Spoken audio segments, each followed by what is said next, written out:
Hello guys. तो अगर आपने इसके पहले के एपिसोड जाकर नहीं देखे हैं तो डिस्क्रिप्शन और कमेंट सेक्शन में आपको इसकी प्लेलिस्ट का लिंक मिल जाएगा। इसका सीजन 1 मैंने एक्सप्लेन तो कर दिया था, लेकिन कॉपीराइट ब्लॉक की वजह से वो सारी वीडियोस डिलीट हो गई। तो मैं एपिसोड 8 के बाद आपको इसका सीजन 1 कंप्लीट करा दूंगी और इसका सीजन 2 हाल ही में रिलीज हुआ है, तो उम्मीद है कि आपको पसंद आएगा। तो लास्ट पार्ट तक हमने देखा था कि चेनाओ और शाओ अपने घर में एक लड़की को ले आते हैं। इसकी बॉडी के अंदर पॉइजन होने की वजह से वो एक बिल्ली की तरह हरकतें कर रही थी, और यहाँ जब किटी को होश आता है तो वो उन दोनों के ऊपर ये अटैक कर देती है। तो जिस पर शनाओ उसे चुप कराने के लिए फ्लूट म्यूजिक बजाता है और फिर वो सो जाती है। अब आगे इसके बाद शनाओ शायो से कहता है कि वो क्या कर रहा है, अगर उसके कंधे में दवाई लगाए। तो जिस पर शायो उसके शोल्डर में खून देखकर डर जाती है और कहती है कि मुझसे नहीं होगा। तो जिस पर शनाओ कहता है कि तुम कैसे लड़के हो, क्या तुम भूल गए कि लड़कों को कभी दर्द नहीं होता है। तो जिस पर शायो को गुस्सा आ जाती है और वो उसके कंधे में मार देती है। और यहाँ दूसरी तरफ जीशा की दासी उसे बताती है कि शनाओ और शायो आजकल अपने घर में एक लड़की को लेकर आए हैं जो कि एक बिल्ली की तरह बिहेव करती है। तो उसकी बातों को सुनकर जीशा कहती है कि ठीक है, फिर मैं उनसे मिलने जा रही हूँ, वैसे भी कितने दिन हो गए। और इसी के साथ सीन शिफ्ट होता है जहाँ पर शनाओ लेटा होता है और फिर वो खड़े होकर शायो से कहता है कि तुम कब से सो रहे हो, क्यों ना बाहर चल के हम कहीं घूमने जाए। तो जिस पर वो कहती है कि तुम जा लो, मेरा मन नहीं कर रहा है। तो अब जिस पर शनाओ उसके पीछे पड़ने लगता है और गुस्से में आकर शायो किटी से कहती है कि वो जाकर उसे यहाँ से भगा दे। अब किटी शनाओ के पीछे पड़ जाती है, तो उसको देखकर वो डर रहा होता है। अब इससे पहले कि किटी उसके ऊपर अटैक करती शायो से रोक देती है और उसको देखकर शनाओ उससे कहता है कि तुमने इसे कब ट्रेन करा और ये सिर्फ तुम्हारी बात क्यों सुन रही है। तो जिसके जवाब में शायो से कहती है कि इसलिए कि वो तुम्हें पसंद नहीं करती। और अब यहाँ पर शनाओ से कहता है कि कितने दिन हो गए ना, हम जीशा से मिलने भी नहीं गए, क्या तुम चलना पसंद करोगे। तो जिस पर शायो कहती है कि तुम जाओ, मैं वहाँ पर आकर क्या करूंगा। तो जिस पर शनाओ उसके पीछे पड़ने लगता है। अब शायो उससे कहती है कि मुझे लगता है जिससे तुम मिलना चाहते हो वो शायद तुम्हारे पास खुद चल के आ जाएगी। तो जिस पर वो कहता है कि तुम्हें लगता है और मैं मान लूंगा, जीशा कोई भूत थोड़ी है जो कि उड़ के आ जाएगी। तभी उन्हें बाहर से उसकी आवाज सुनाई देती है और उसको देखकर वो काफी ज्यादा खुश हो जाता है और उसे मिलने के लिए बाहर चले जाता है। यहाँ दूसरी तरफ शायो काफी ज्यादा उदास थी और कहती है कि कभी तुम मेरे बारे में क्यों नहीं सोचते हो, मैं तो तुम्हें जीशा से भी ज्यादा पसंद करती हूँ ना। और फिर तभी वहाँ पर जीशा भी अंदर आ जाती है और उनसे कहती है कि मैंने सुना तुमने आजकल अपना एक पेट पाला हुआ है, तो सोचा तुमसे मिलने आ जाऊं। अब यहाँ पर वो किटी को देखकर कहती है कि लेकिन ये तो एक लड़की है ना। तो जिसके जवाब में बताते हैं कि हाँ, इसकी बॉडी के अंदर एक पॉइजन है और हमें उसे निकालना होगा। तभी शनाओ कहता है कि क्यों ना आज हम सबके सब बाहर घूमने चले। और इसकी बातों से जीशा भी एग्री थी, लेकिन शायो उससे कहते कि मैं वहाँ पर आकर क्या ही करूंगी, अच्छा यही होगा कि तुम दोनों जाओ, वैसे भी किटी अकेले घर में नहीं रह पाएगी। तो जिस पर शनाओ उससे कहता है कि अगर तुम कहोगी तो वो जरूर रहेगी। उनकी ज्यादा जबरदस्ती करने पर शायो उनकी बातों पे एग्री हो जाती है और उनके साथ घूमने चले जाती है। बाजार में पहुंचने के बाद शनाओ उनसे पूछता है कि ये न्यूज क्या है, आखिर राजकुमार कहाँ गया। जिस पर जीशा बताती है कि कुछ दिनों पहले जब वो महल वापस लौट रही थी तो किन्हीं ग्रुप के दो बंदों ने आकर उनके ऊपर अटैक कर दिया और उन्हें अपने साथ ले गए, लेकिन हमें मालूम है कि वो इस जगह से बाहर तो नहीं गए होंगे, इसलिए पूरी सिटी में लॉकडाउन लगा चुका है और जैसे ही वो लोग पकड़े जाएंगे उन्हें बहुत बड़ी सजा मिलेगी। तो ये बात सुनकर वो दोनों की दोनों डरने लगते हैं क्योंकि वो अपने आप को उस इंसिडेंट में इमेजिन कर रहे थे। तो ये बात सुनकर जीशा उनसे कहती है कि क्या हुआ। तो जिस पर शायो बताती है कि कुछ नहीं। और अब यहाँ पर जीशा उसे एक बात बताती है कि आगे जाने पर एक टेम्पल पड़ता है और उससे अच्छी जगह कोई हो ही नहीं सकती है घूमने के लिए। तो जिस पर सबके सब एग्री होकर वहाँ पर पहुंच जाते हैं। वहाँ जाने के बाद शनलाओ शायो से कहता है कि वो घूमने जाए क्योंकि उसे जीशा के साथ कुछ जरूरी बात करनी है और वो थोड़ी देर में आ जाएंगे। तो ये बात सुनकर शायो वहाँ से उदास होकर चले जाती है। यहाँ दूसरी तरफ हम कुछ बच्चों को देखते हैं जो कि ग्रासहॉपर के साथ खेल रहे होते हैं और उनकी आपस में फाइट करा रहे होते हैं। तभी शायो की नजर उनके पास जाती है और वो भी उनके पास आकर उनके साथ खेलने लगती है और वो फाइनली जीत भी जाते हैं। उनको खुश देखकर वहाँ पर एक ओल्ड लेडी आती है जो कि उन बच्चों से कहती है कि तुम थक गए होंगे ना, तो ये स्वीट तुम्हारे लिए है। और उनको देखकर वो बच्चे काफी ज्यादा खुश होते हैं और उनके पास से वो स्वीट ले जाकर चले जाते हैं। अब वो ओल्ड लेडी शायो के पास आती है और कहती है कि क्या तुम भी स्वीट खाओगी। तो ये बात सुनकर शायो मना करती है और कहती है कि एक मिनट, आपने क्या कहा, क्या आप पहचानती है कि मैं एक लड़की हूँ। तो जिस पर ओल्ड लेडी कहती है कि हाँ, सॉफ्ट स्किन किसी लड़के की कैसे हो सकती है, और जो तुम्हारे चेहरे में चमक दिख रही है वो एक लड़की की हो सकती है। तो जिस पर वो लेडी शायो से उसका नाम भी पूछती है। शायो उसे अपना नाम बताती है और कहती है है कि मैं यहाँ पर अपने दोस्तों के साथ आई थी, लेकिन कुछ बच्चों को खेलता हुआ देखकर मेरा भी मन कर गया और मैं उनके पास आ गई। जिस पर वो ओल्ड लेडी कहती कि तुम टेम्पल तक आई हो तो तुम्हें आकर घूमना भी चाहिए ना, मैं तुम्हें अंदर लेकर कुछ चीज दिखाती हूँ। अब वहाँ जाने के बाद शायो को वो टेम्पल बहुत ज्यादा पसंद आता है। तभी वो ओल्ड लेडी उसे एक पोस्टर दिखाती है और इसको देखकर शायो कहती है कि तो मेरी मॉम है। तो जिस पर ओल्ड लेडी कहती है कि हाँ ये तुम्हारी मॉम है और आज मैं तुम्हें तुम्हारी मॉम के बारे में बताना चाहती हूँ। उन्होंने हमारे लिए क्या कुछ नहीं करा। जिस टाइम पर आपस में वॉर चल रही थी तो उन्होंने उस वॉर को खत्म करा, और जब हमारे यहाँ पर पानी की कमी होने लगी और सारे बीमार लोग मरने लगे तो उन्होंने अपने इतने सालों के प्रे के बाद आसमान से बारिश कराकर उन सारी जिंदगियों को वापस कर दिया जो कि मरने वाली थी। और उसके बाद भी तुम्हारी मॉम ने हमारे यहाँ के काफी लोगों की जिंदगियां बचाई है और उनका एहसान शायद हम कभी ना चुका पाए। तो जिस पर शायो कहती है कि आपको कैसे पता चला कि मैं ही उनकी बेटी हूँ। तो जिस पर ओल्ड लेडी बताती है कि क्योंकि तुम अपनी बिल्कुल मॉम की तरह दिखती हो। और जब वो यहाँ से जा रही थी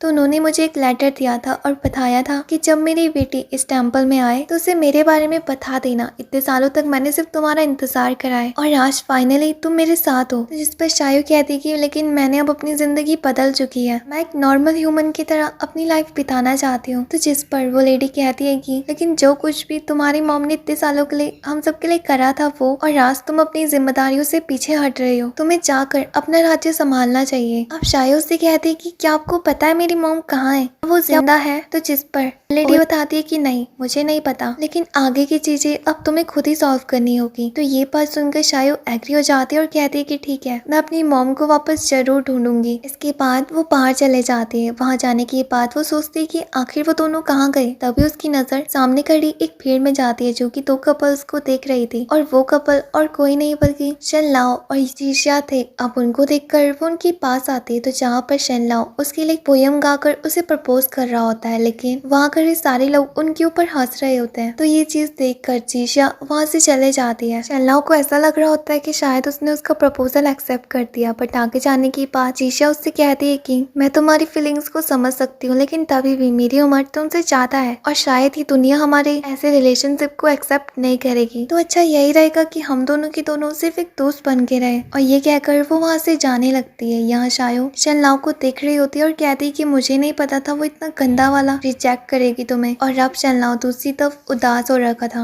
यहाँ पर शायू उसके पास आती है और कहती है कि मैंने कहा था ना कि जीशिया तुम्हें कभी एक्सेप्ट नहीं करेगी, और ये बात उम्र की नहीं है बल्कि स्टेटस की है। वो तो रॉयल फैमिली की है ना, पर तुम तो नहीं हो। और अब वो उससे कहते हैं कि छोड़ो भी, अब हम यहाँ से चलते हैं। जब वो दोनों घर में पहुंचते हैं तो वहाँ की हालत देखकर वो हैरान हो जाते हैं क्योंकि किटी ने वहाँ के सारे सामान को तोड़ दिया था। इसी के साथ सुबह का सीन दिखाया जाता है जहाँ पर चायो किटी से कहती है कि उन्हें कपड़ों के साथ खेलने की कोई जरूरत नहीं है। देखो मैं तुम्हारे लिए तो क्रॉस कॉपर लेकर आई हूँ, तुम जाकर इनके साथ खेलो ना। पर यहाँ पर किटी उनको देखकर उनमें से एक को मुँह में डाल देती है। तो ये देखकर चायो उसे मना करती है और कहती है कि वो खाने के लिए नहीं था। ये चीज देखकर शेनलाओ हंसने लगता है और कहता है कि ये सब कुछ छोड़ो किटी, मैं तुम्हारे लिए एक चीज लेकर आया हूँ। और फिर वो एक कड़े को उसके गले में बांध देता है और कहता है कि इसे हमेशा अपने पास रखना। दूसरी तरफ शायो शेनलाओ के मुंह में उदासी देखकर उससे कहती है कि तुम इतने जल्दी गिव अप कर रहे हो, तुम जाकर उसे दिखा क्यों नहीं देते हो कि तुम कितने अच्छे आदमी हो। तो जिस पर शेनलाओ कहता है कि हाँ तुमने सही कहा, अब मैं उसे दिखा के रहूंगा कि मैं कितना जिम्मेदार आदमी हूँ। वैसे